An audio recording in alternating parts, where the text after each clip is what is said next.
दहीपुरिया नाम के एक गांव में किशन नाम का एक व्यक्ति उसकी पत्नी शिला, बेटी चिंकी और उसकी विधवा माँ के साथ एक छोटे से घर में रहता था। माँ, मुझे शहर में एक नया काम मिला है और वैसे भी इस गांव में क्या ही रखा है। हम सब लोग शहर जाने की सोच रहे हैं, आप भी चलिए ना हमारे साथ। नहीं बेटा, मेरा शहर जाने का मन नहीं है। तुम सब लोग जाओ और बीच बीच में चिट्ठी भेज दिया करना। ठीक है माँ, अब हम चलते हैं। किसान अपनी बीवी और बेटी को लेके शहर चला जाता है।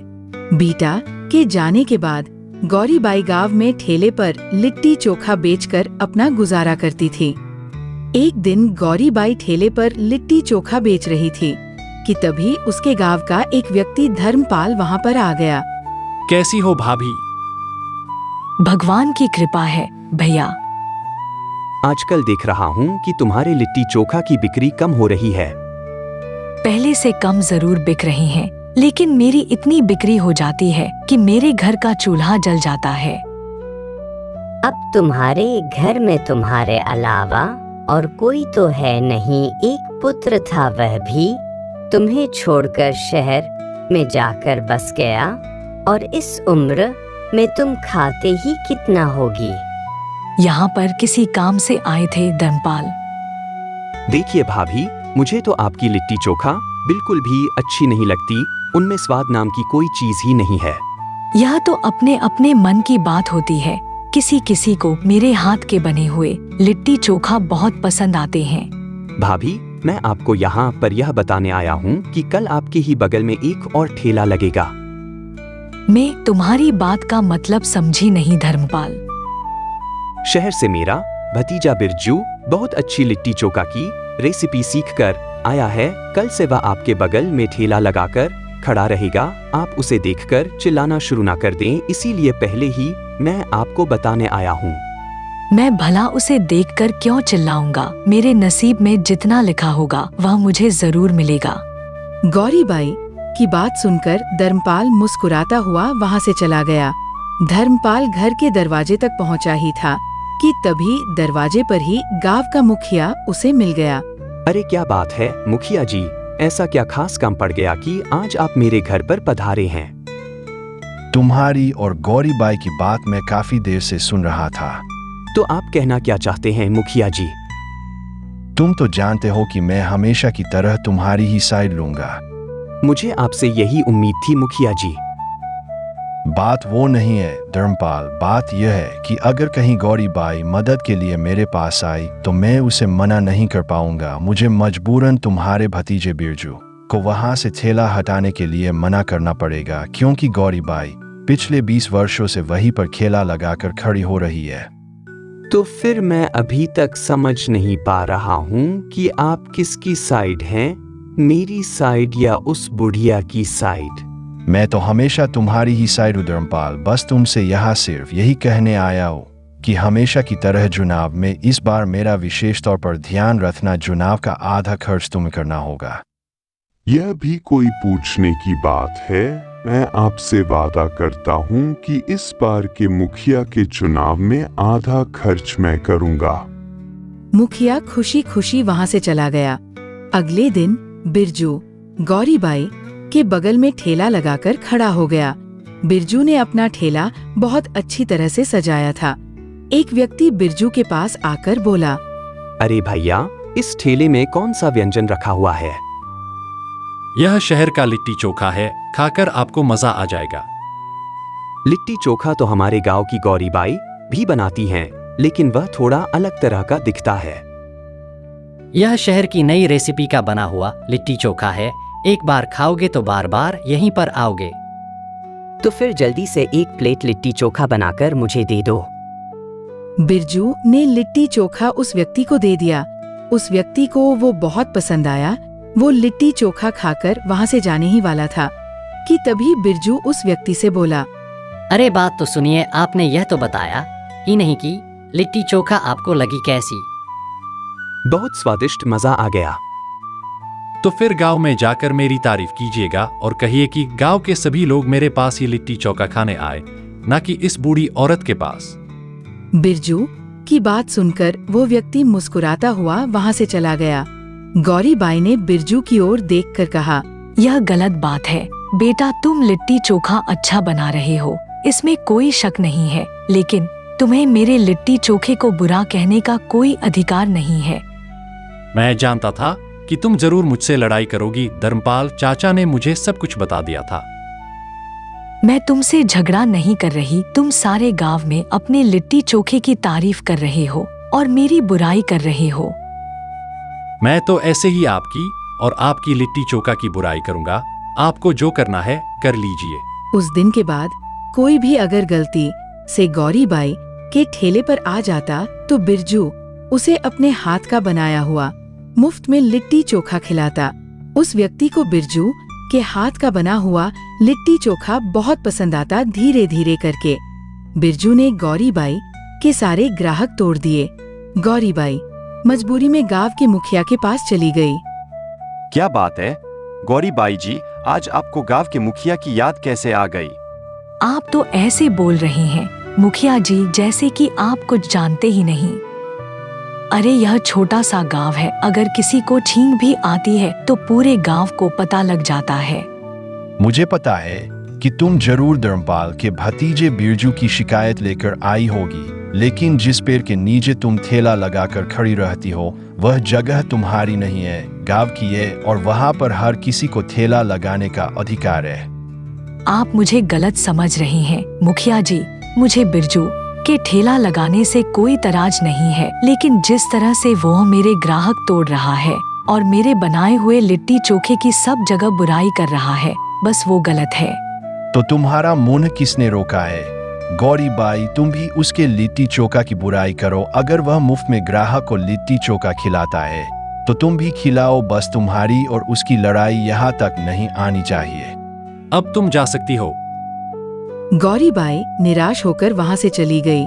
गौरीबाई बहुत अच्छा लिट्टी चोखा बनाती थी, मगर अब गांव का कोई भी व्यक्ति उसके लिट्टी चोखा की ओर देखता तक नहीं था। एक दिन की बात है, एक 10 वर्षीय बच्ची जो कि बहुत ही गंदे कपड़े पहनी हुई थी, बिरजू के ठेले के पास आकर खड़ी हो गई। मुझे बहुत तेज भूख लगी है। तुम्हारे गंदे कपड़े देखकर तो मुझे ऐसा लग रहा है कि तुम्हारे पास खाने के पैसे भी नहीं होंगे। आपने बिल्कुल सही कहा, मेरे पास पैसे नहीं है, मुझे कुछ खाने को दे दीजिए ना। अरे अगर भीख मांगनी है ना तो जाकर गांव में मांग, मेरे ठेले के सामने खड़ी होकर मत मांग, भाग यहाँ से, वैसे भी धंधे का टाइम है। वो छोटी बच्ची निराश होकर गौरीबाई के ठेले के पास आकर खड़ी हो गई। क्या बात है बेटी? मुझे बहुत जोरों से भूख लगी है। तुम्हारा नाम क्या है? मेरा नाम राधा है। गौरीबाई ने एक प्लेट लिट्टी चोखा राधा को दे दी। राधा कुछ ही देर में वो सारे खा गई। और खाओगी क्या बेटी? हाँ, यह तो बहुत स्वादिष्ट है। गौरीबाई ने मुस्कुराते हुए एक प्लेट और राधा को पकड़ा दी। राधा वो दूसरा प्लेट लिट्टी चोखा खाते हुए मुस्कुराती हुई बोली, आप तो बहुत अच्छा लिट्टी चोखा बनाती हो। हाँ, लेकिन मेरे हाथ का बना हुआ लिट्टी चोखा अब गांव का कोई व्यक्ति नहीं खाता। अगर आप लिट्टी चोखा में मैगी भी मिला दे तो आपकी मैगी लिट्टी चोखा का कोई जवाब नहीं होगा। जो कोई भी खाएगा ना वो फिर कभी स्वाद को भूल नहीं पाएगा। अरे बिटिया, मैं गांव की अनपढ़, हमारे जमाने में तो लोग मैगी को जानते तक नहीं थे, मैं कैसे बना सकती हूँ? आप चिंता मत कीजिए, मैं कल सुबह 5 बजे आपके घर आऊंगी। मैं आपको सारी प्रक्रिया समझाकर चली जाऊंगी। इतना बोलकर राधा वहाँ से चली गई। गौरीबाई ने उसकी बात पर कोई ध्यान नहीं दिया। अगली सुबह 5 बजे गौरीबाई प्रातःकाल ही उठ जाया करती थी। गौरीबाई सोकर उठी ही थी कि तभी उसके दरवाजे की कुंडी बजने लगी। इतनी सुबह सुबह कौन हो सकता है, जाकर देखती हूँ। गौरीबाई ने जैसे ही दरवाजा खोला तो उसके सामने राधा खड़ी हुई थी, जिसके हाथ में एक छोटी सी मशीन थी। अंदर आ जाओ राधा, मैं तो तुम्हारे बारे में भूल ही गई थी। मुझे पता था कि आप भूल जाएंगे, लेकिन मुझे याद था। यह तुम्हारे हाथ में क्या है? यह एक मशीन है, इस मशीन के अंदर अपने हाथ का गुंदा हुआ आटा जैसे ही डालेगी ना, इसके अंदर से बहुत सारी मैगी निकल आएगी और उस मैगी को आप लिट्टी चोखा में मिला देना। फिर देखना सारा गांव मैगी लिट्टी चोखा की सुगंध से चाक जाएगा। गौरीबाई ने ऐसा ही किया। उसने अपने हाथ का गुना हुआ आटा उस मशीन में डाला और उस मशीन से बहुत सारी तैयार की हुई मैगी निकलने लगी।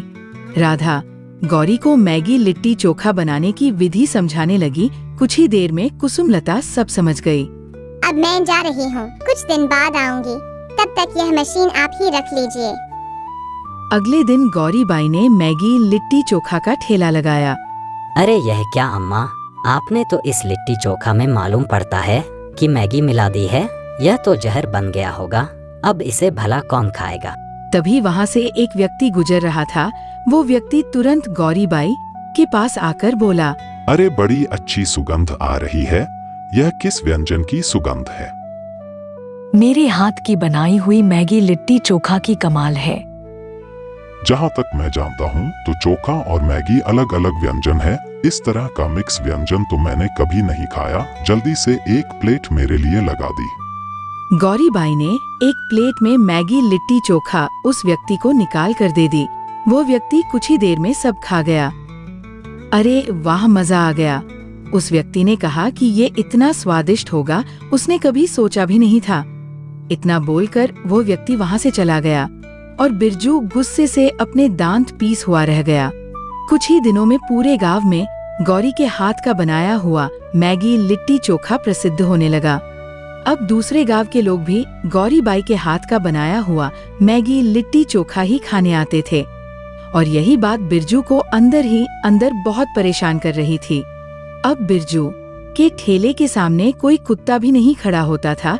बिरजू क्रोधित होता हुआ प्रेमपाल के पास जाकर बोला, यह क्या है चाचा, रोज मुझे नुकसान पर नुकसान हो रहा है, आप कुछ करते क्यों नहीं है? चिंता मत करो, आज शाम को ही मुखिया से इस बारे में बात करूंगा। उससे कहूंगा कि मैं चुनाव में आधी रकम मुफ्त में खर्च नहीं करने वाला। अगर मैं आधी रकम खर्च कर रहा हूं तो बदले में मुखिया को भी मेरा साथ देना होगा।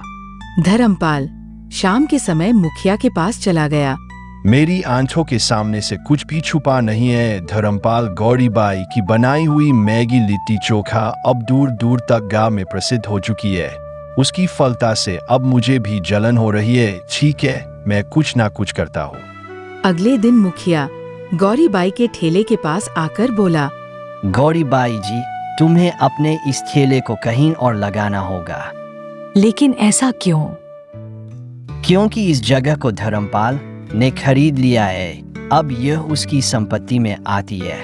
गौरी नई मुस्कुराती हुई मुखिया की ओर देखकर बोली, मुझे अब ठेला लगाने की कोई आवश्यकता भी नहीं है मुखिया जी, क्योंकि मैंने गांव की दुकान खरीद ली है। अब मैं दुकान में मैगी लिट्टी चोखा बनाकर बेचा करूंगी। कुछ ही दिनों बाद गौरीबाई ने गांव में ही बहुत अच्छी दुकान तैयार करवा ली और उसने अपना घर भी बहुत अच्छा बनवा लिया था।